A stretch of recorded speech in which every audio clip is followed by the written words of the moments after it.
Sadhguru, namaskaram.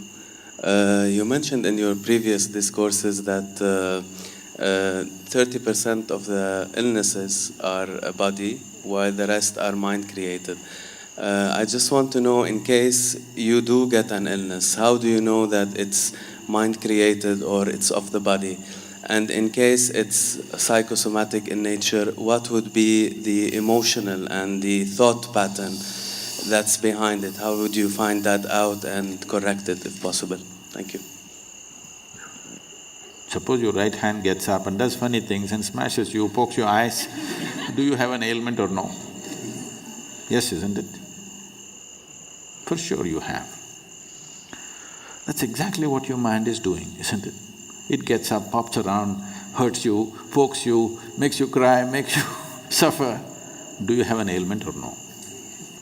If your hand started poking at you, hitting you, beating you up, definitely you are sick, isn't it? Yes.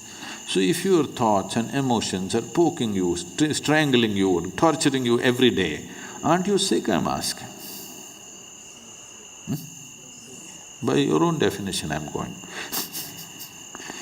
So, because this sickness is on, it will manifest in so many ways in the physical body. There is no question anymore. Every thought, every reverberation on the level of the mind, depending upon the type of reverberation you create, the whole chemistry is going through a change. It's all been measured. Right now you sit here and think about tigers, you have one kind of chemistry, chemical changes happen. You think about flowers, another kind of chemical change happens. All this has been measured. So for every thought, if the whole chemistry is going through thing, if your mind is in this state, you know what kind of soup you're making? You're a lousy soup. Not just lousy, poisonous. If you're soaked in this poisonous soup on a daily basis, how to know well-being? It'll not happen like that. We don't have so much control today in the world as to what we eat, what we drink, what we breathe, all of it is somewhat poisoned.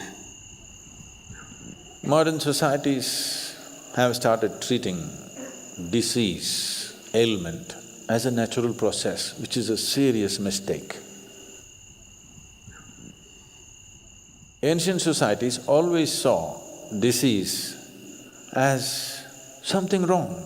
That's not how a man should be. A human being should not be in any state of illness, because illness means something fundamentally wrong.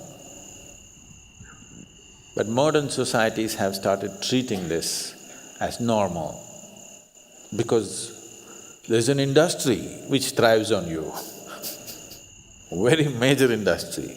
The second largest industry on the planet is pharmaceuticals.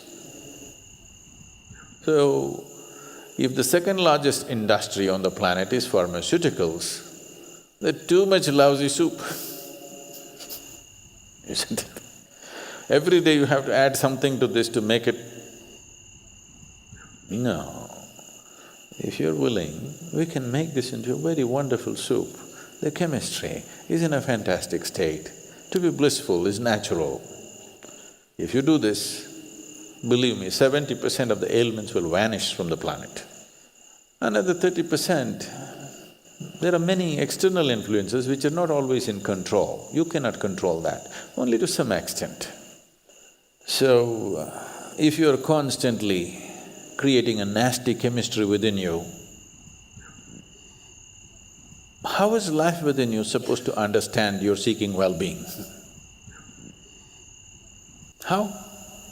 It's just unfair. Life within you thinks, he likes ailments and gives it to you.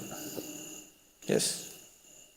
If you're poisoning your system from within, for which there is substantial proof, for every thought and emotion, the chemical composition of your body is changing, if you're creating poison from within you and you want to live well, how is it?